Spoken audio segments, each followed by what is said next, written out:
Welcome friends.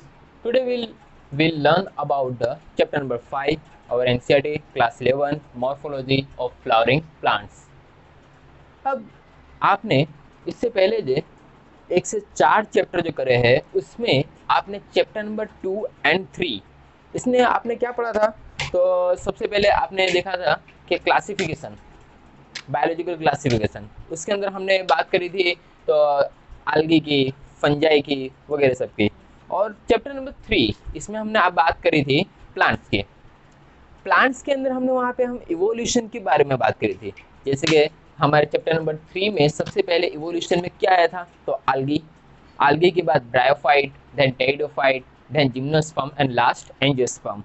अब यहाँ पे हम देखा जाए तो जनरली सब एंजियोस्पर्म की ज़्यादातर बात करेंगे। और ओवरऑल हमारे चैप्टर का नाम है मॉर्फोलॉजी। मॉर्फोलॉजी का मतलब क्या होता है, external structure of the plant.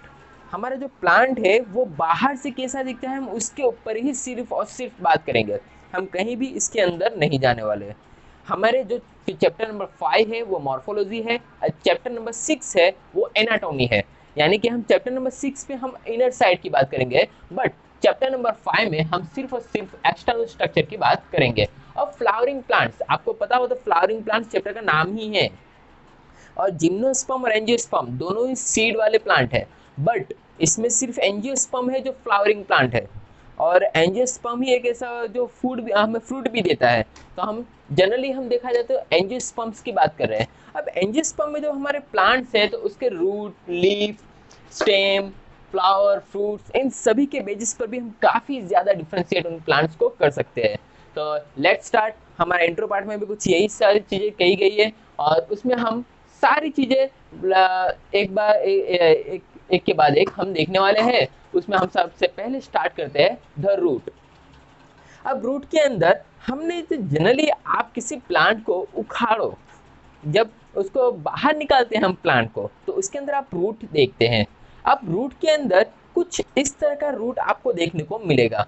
अब इस तरह के रूट में जो मेन स्टेम, जो मेन जो पार्ट है वो रूट के अंदर अंदर अंदर जा रहा है, उसे हम कहेंगे प्राइमरी रूट। प्राइमरी रूट के अंदर से इस तरह के थ्रेड लाइक स्ट्रक्चर, काफी ये थिक होते हैं, ऐसे थ्रेड लाइक स्ट्रक्चर जो निकलेंगे। अब ये प्राइमरी रूट से डायरेक्टली कनेक्टेड है तो उसको हम कहेंगे सेकेंडरी रूट। और इस सेकेंडरी रूट के अंदर से भी कुछ थ्रेड लाइक स्ट्रक्चर निकलेंगे तो उसको हम कहेंगे टर्शियरी रूट। यहाँ पे हम देख सकते हैं कि ये टर्शियरी रूट है। इसके बाद भी ये काफी ज्यादा डिफरेंशिएट हो सकता है, तो इसके बाद हम इसको लैटरल रूट्स भी कह सकते हैं, या तो क्वाटरनरी रूट आप एज विश कह सकते हो। और ये जो हमारा जो मेन रूट सिस्टम है उसको हम कहेंगे टैप रूट सिस्टम। इसमें एक मेन रूट है और उसके अंदर से ये रूट स्टेम, ये रूट काफी डिफरेंशिएट हो रहे हैं तो इसको हम कहेंगे टैप रूट। ये टैप रूट सिस्टम है, इसका एग्जांपल है मस्टर्ड प्लांट। और उसके बाद हम एक और रूट की बात करें, फाइब्रस रूट की। जिस तरह ये टैप रूट था उसी तरह आपने कुछ प्लांट को देखा होगा, जब आप उसमें से निकालते हो तो एकदम फाइबर लाइक स्ट्रक्चर उसके अंदर रूट की, जैसे रूट में फाइब्रस लाइक स्ट्रक्चर होता है। जैसे कि ये प्लांट है, प्लांट के अंदर हम सॉइल के लैंड के नीचे हम देखेंगे तो यहाँ पे बहुत ही छोटे छोटे फाइबर्स में ये जो रूट है डिवाइडेड हो गए। तो इस तरह का अगर रूट हमें देखने को मिलेगा तो उसको हम कहेंगे फाइब्रस रूट, जिसका एग्जाम्पल है वीट प्लांट। आप हमारे इंडिया में तो बहुत ही अच्छा वीट प्लांटेशन होता है, तो आपने अक्सर उसको बाहर निकालते हो। जो फार्मर्स हो गए उन्होंने, या तो फार्मर्स के जिसके पास घर में फार्मर्स हो गए उन्होंने ये अक्सर ये रूट देखा ही होगा। अब ये वीट प्लांट में है और जनरली मोनोकोट में हमें इस तरह का रूट देखने को मिलता है। मोनोकोट प्लांट में हमें ये रूट देखने को मिलेगा। इसके अलावा बहुत सारे रूट्स होते हैं जिसमें हम एक और बात करते हैं एडवेंटिशियस रूट। अभी इसमें क्या होता है कि ये रूट जो है वो arise from the plant parts. जो हमारे जो प्लांट के जो पार्ट्स होते हैं उसके, जैसे कि दूसरे जो प्लांट पार्ट्स है, जो हमारे सूट वाला पोर्शन है, हम सूट वाला पोर्शन किसको कहेंगे, जो लैंड के ऊपर का पोर्शन उसको हम रूट कहते हैं, सूट कहते हैं सॉरी। तो जो लैंड के ऊपर का पोर्शन है उसको हम सूट कहते हैं। जैसे एग्जांपल कहता हूँ, ये हमारे एक ट्री है, समझे ट्री है, ये प्लांट सारी चीजें निकली है और इसके नीचे हमारा रूट वाला सिस्टम है। तो ये लैंड है समझो, तो लैंड के ऊपर का जो पोर्शन है उसको हम सूट कहेंगे, इस सूट, और ये हमारा जो होता है रूट।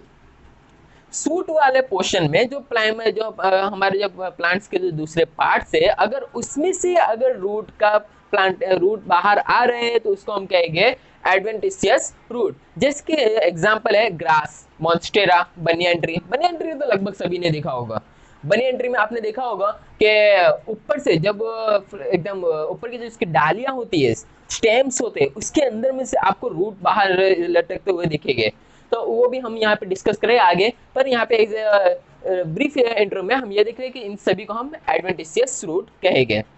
उसके बाद हम बात करते हैं रूट सिस्टम। अब ये रूट सिस्टम के हम जो रूट सिस्टम है उसके फंक्शन से, पर्टिकुलर फंक्शंस की हम बात करें तो क्या काम करते हैं। जनरली सारे एग्जांपल्स आपको याद रहे एकदम, और उसके जो क्या फंक्शंस वो हमेशा याद रहेंगे इससे। पर देखते हैं इसमें सबसे पहले absorption of water and minerals. ये हम लगभग 5th स्टैंडर्ड से हम पढ़ते आ रहे हैं कि रूट का काम क्या है, वाटर एंड मिनरल को एब्जॉर्ब करना। उसके बाद दूसरा उसका वर्क है providing proper encourage the plant. Plant को रूट क्या एक सपोर्ट भी तो दे रहा है, एनकरेज कर रहा है। तीसरा है स्टोरिंग रिजर्व फूड मटेरियल। अब ये रूट जो है फूड को फ्रूट में रिजर्व मटेरियल को स्टोर कर सकता है। जैसे कि आपने पोटैटो देखा, पोटैटो आपने किसी ने देखा होगा, तो पोटैटो कहाँ ग्रो होता है, वो जो आप लैंड के नीचे से निकालते हो, तो वो स्टोरेज फूड करता है। वो आगे हम इसके एग्जांपल्स भी देखेंगे। और मोस्ट आईएमपी फंक्शन जो है synthesis of plant growth regulators.